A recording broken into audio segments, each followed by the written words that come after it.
Good morning, everybody. As we go to the chitas of the day, today is the 21st day of the month of Adar Rishon. Today is Tuesday, and we are holding in the portion of Yakel, continuing the actual building of this Mishkan. As we learned in Parshas Truma Tetzaveh, we got commanded, and now we actually do it.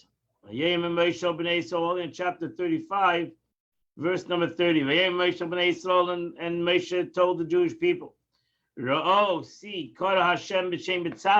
that God called out in the name of Betzalel. Ben Uri, Ben Chur, the son of Uri, the son of Chur, Lamata Yehuda, the tribe of David, tribe of Yehuda. Chur, so Rashi says, Chur, Ben Shel Miriam Haya. Chur was the son of Miriam. Actually, Chur is mentioned last week in the parsha because Chur was killed by the Egel. He was killed.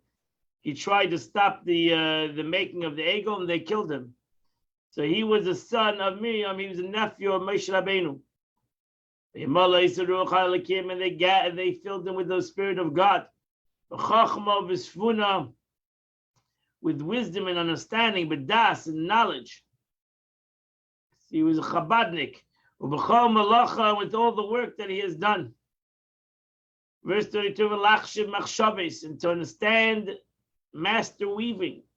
The last is bazav, which to do in the gold and the silver and in the copper.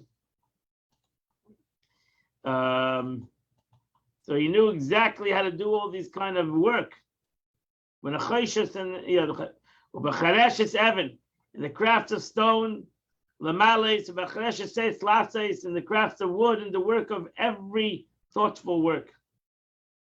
Lahares, verse 34, and he put in his heart, Nosam believer, who, him, Betzalel, and Eliyav, ben Chisamach, and Eliyav ben Chisamach from the tribe of Dan. Actually, over here, the Eibush showed that he put together two tribes from two different realities. Mishaved Dan. The Dan was the lowest of the tribe, the son of a handmaid. First, Bill and Zilpah. Dan was Bill's son, and he was also it was known that the tribe of Dan didn't even want to give up their idols, even in the desert. This was a troubling tribe. David said, no, both, to me, all Jews are equal. Betzalel from the tribe of Yehuda and Eliyahu from the tribe of Dan are going to together fill what the Eibishter wants to do. And he, Betzalel, was the greatest to try to fulfill it. The princes and Nagareka for a poor man. It was all one entity by God, the rich, the poor, the holy and the simple are all in the same way. Verse 35, filled within them the wisdom of God. Lases kamalechas, to do all the sorts of craftsmen. Chorosh v'choshe v'reikim, in the work of an embroidery with blue. Chelas v'agama tashoni v'sheish v'erik, the purple and the crimson of the linen and all the weavers. Oisa malacha all did the work, v'choshe machshaves, and master weavers. V'asa Betzalel, verse chapter 36, verse number 1. V'asa Betzalel v'Eliyav v'chol chacham leit, and Betzalel and Eliyav and all the wise of hearted men.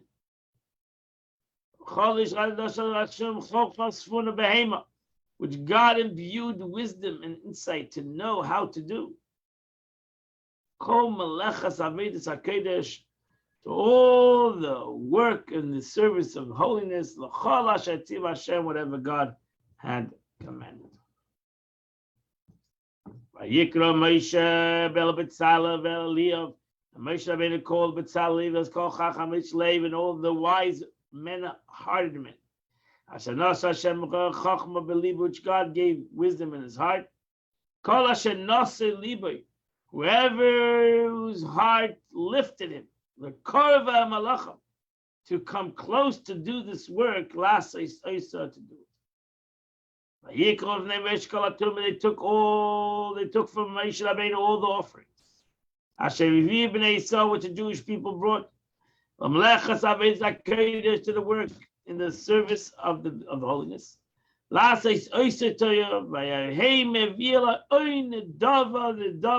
kept on bringing. The Jews didn't stop bringing. And all the wise men who were doing in the work of the holy, each one on his work. And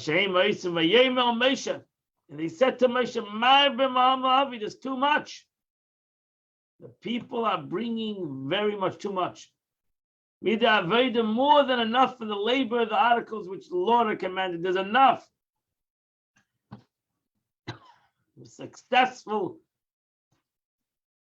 A successful campaign.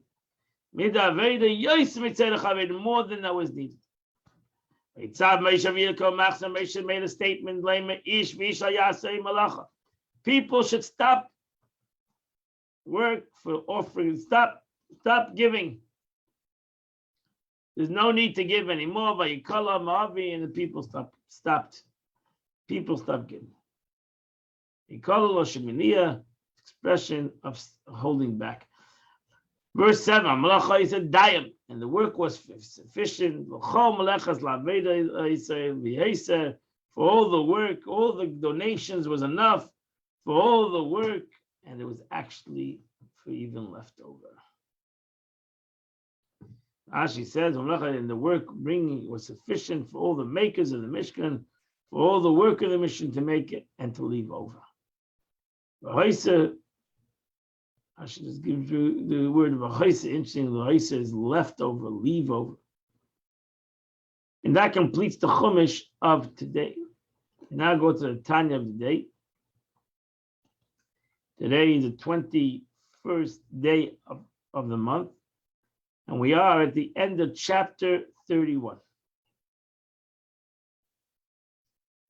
So now, the Alter Rebbe, we're talking about to bring humility. This whole chapter and the previous chapter was to be able to a person to look at himself and to evaluate that he still, as anybody else, he's no better than anybody else. So all the above mentioned calculation, then, can lead one to conclude that he's no better, not even no better than anybody else. He's no better even a Kal Shabakal, he's no better than the Jew who does nothing. Or a Jew who's even maybe a sinner. Like the Kal Shabakalim, he fails to. Kal Shabakalim means the most lenient of lenients of Jews. Alter Rebbe didn't want to say the word, sinners. He said lenient of lenients. He too fails to wage a war against his evil intellect. Why is he sitting? Because he fails to wage a war too. We are all in the same boat. The sinner doesn't want to wage a war. And sometimes the Beinoni doesn't want to wage a war. Yet this does not explain the requirements of one to consider himself lower than every man. In what way is he worse than a Kal Shabakalim? So we really have to understand. This Alter Rebbe gave us already an analogy. He said, because the Kal Shabakalim, the worst of the worst, they has his Yetzer Hara. Maybe you don't have his Yetzer Hara. But the Alter Rebbe still is bothered. Why should a person who is a holy Jew, he's a Beinoni, and he doesn't sin, why should he feel that he's worse, just as bad, or the guy that is worse than him is better than him? In truth, however, if he's a scholar, if you hold yourself as a scholar, you are a person who upholds God's Torah, and he wishes to be close to God. His sin is unbearable great, and his guilt is increased manifold. If you're so holy, if I consider myself a non-sinner, if I consider myself a righteous individual, so now the really question is, why haven't you struggled with your animalistic soul? A Rasha, person is a kal shabakalim, he's a lenient of lenient. What do you expect from him? He's given, he can't fight his animus, his animus is the king over him. But I think that I'm so righteous. I think that I am so perfect. I'm not like him. So then the question really is on you more than on him. Why don't I fight against my animus? You're so righteous. You're so great. Why don't I fight against my animus itself? So the question is more on me than on the person that is a wicked person. The question is on me. That I don't go out to war since I have the power and I have the knowledge and I'm so perfect. I'm better than that guy. Why don't I go out to war? Why are you not going out to war with your nefesh Bahamis? I know I still have a nefesh Bahamis. I still have an animus. So why don't I go out and have a struggle with it? Why don't I fight it? And that's a good question. His guilt is far greater than the guilt is. So now you have to look at yourself and say, why are you're not going out to war with your nefesh Bahamis? Then you're worse than the person that's a kal shabakalim. Because they're far from God. They're talking not perfect. What do you expect from an imperfect person? What do you expect from an evil person? But you're the tzaddik. I'm the righteous person. Why don't I go out to fight with my Yetzer Hara? Why do I let things just go? Why don't I struggle with my evil inclination? So then I have to look and say, listen, that I don't struggle with my evil inclination, I'm worse than them.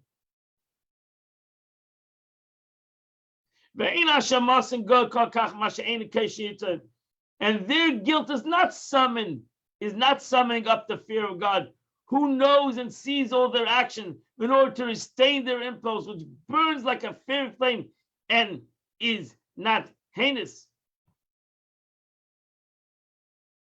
So a guy who's a bum, what do you expect from a person who's a sinner? What do you expect? He's given over his power, and then now you're blaming him. You have to nachman such a person. But on yourself, you say, what do you mean? I'm not like him. I'm better than him. So if I'm better than him, and I just like he doesn't fight his Yetzer Hara, I don't fight him. Who's worse? The person who's bad that doesn't fight his Yetzer Hara, or the person that's good and has all the talents and has all the capabilities and still doesn't fight his Yetzer Hara.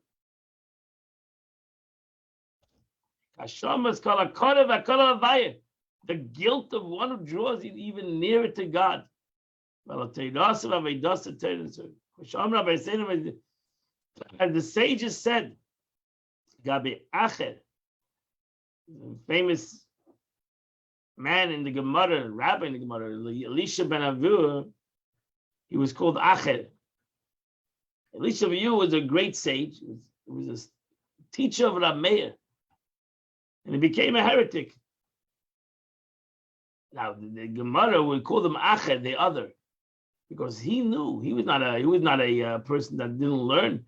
He was not a person that didn't have knowledge. Talk about a person that had unbelievable knowledge, and yet he went against God.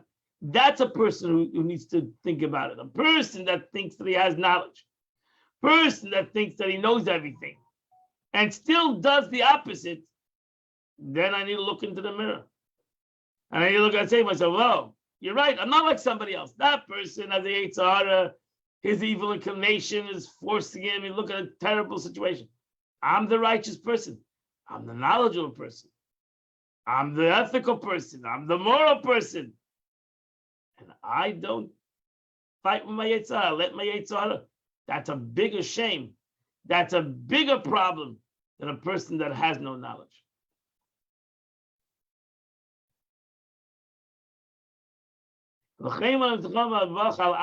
Therefore, this is ignorance is bliss. Therefore, our sages say, somebody who doesn't know anything, then deliberate sins are regarded in the case as inadvertent act. Most people today are ignorant in Torah. They don't know the Torah. They don't, even if you're going to tell them, they don't know what you're talking about. They have no idea what the Torah is. And what do you expect from them? So therefore, the Gemara says a person that doesn't have Tinashin Nishbu, a child that was brought up in a non-Jewish world, what do you expect from the child? That he's going to know the Torah, he's going to follow the Torah. You serious? So therefore, I always have to look at another Jew that maybe he was brought up in a situation that he has no idea of Torah mitzvahs. And even if you're going to tell it to him, it's going to be so far into him because he has never learned, never studied. But I did. But I did learn. I can't use out the ignorance card because I did learn. What am I going to say? A person that did learn, a person that knows what is right and what's wrong. So why am I condemning people that have no knowledge when I should be really, really looking at myself, who I believe that it does have knowledge, or at least I took myself in that I have knowledge, and therefore I put everybody else down because I'm the one that's knowledgeable and they're the ones that are knowledgeable. So if you're putting people down that you're more knowledgeable than others, then that's when you really have the problem. Then you really have the problem because you're the knowledgeable one. It's embarrassing for a knowledgeable person to do something that is not the correct way to do. What do you expect from an unknowledgeable person? The Alter Rebbe cornered us in any kind of a way you want to look at yourself. You want to look at yourself lower than other people. You want to look at yourself higher. Any way you're going to look at yourself, you need to have mind over matter. You need to have humility. You need to put everything in its right place. And therefore, you need to know how to talk your nefesh about how to talk my nefesh, my evil inclination, to put it in the right place. Because the evil inclination will use that any kind of a way to not get us to do what is right. It will either build up our ego. It'll either put that. It will use any way it can. That's why he's called a Melech Zakon Uksil. He's called a sly old king. So he knows us well. He's been born with us, our animalistic soul. Actually, our godly soul comes in later by our mitzvah more and then ultimately by our wedding. So the truth is that our animalistic soul has been with us from the day one. He knows exactly how to deal with us. And he knows exactly what inspires us and what uninspires us. And therefore, that's why we need humility to overcome my animalistic soul. The key is humility. And not to argue with my animalistic soul, not to challenge it, because I won't be able to win it, but actually to bring humility to my existence. That's why it's V'hei Shval Ruach. That's the beginning of the Tanya. V'hei Shval Ruach. Be humble, not only be humble, be low in front of every other person. Don't think that you're any better just because you haven't done something what somebody else has done. I still have the capacity, and therefore I need to fight it. I need to fight it. I need to transform it. I'm no better than anybody else that needs to fight with their existence and with their nature and with their desires in life.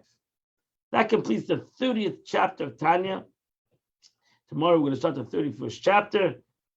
That completes the chitas of the day, my friends. Today is the 21st day of the month, which is chapter 104 and 105. If you do those two chapters of Psalms, you've done the chitas of the day. I wish you all a wonderful, beautiful day, a happy day, as we count down to Purim, celebration of joy and happiness. So I hope that we all will have a happy day, a healthy day. I hope the world has a happy day and a healthy day. God bless you all. Have a beautiful day. See you tomorrow morning as we continue at 8 a.m. the chitas of the day.